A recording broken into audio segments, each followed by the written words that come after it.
Antigamente, falava-se muito na habilidade de comunicação e ela ainda é essencial. Se você quer ter sucesso em qualquer profissão, não importa se você é um dentista, não importa se você trabalha num cartório, se você é professor da autoescola, todo mundo precisa saber se comunicar. Só que só saber se comunicar já não basta. A habilidade de comunicação, ela não basta mais. Você precisa desenvolver essa habilidade chamada storytelling, que é a habilidade de saber contar boas histórias. Por que você precisa saber contar boas histórias?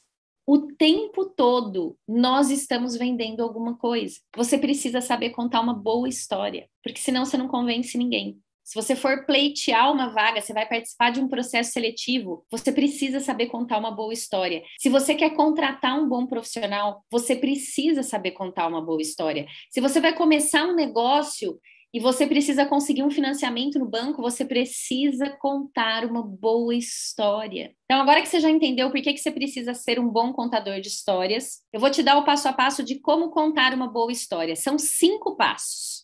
Anota aí, passo 1, você precisa contextualizar a história. E uma boa forma de contextualizar a história é descrever o ambiente. Segundo passo, toda boa história tem um conflito. Isso é a coisa mais importante de uma boa história. Aliás, o Ariano Suassuna, gente, ele tem uma frase que eu acho sensacional. Anota essa frase, ele fala o seguinte: história boa de viver é história ruim de contar. História ruim de viver é que é história boa de contar. E normalmente as suas melhores histórias são aquelas de superação. Então, se você está passando um momento ruim ou você está passando um momento difícil, fica tranquilo que essa vai ser uma história boa para você contar. Terceiro passo, ter uma força antagônica.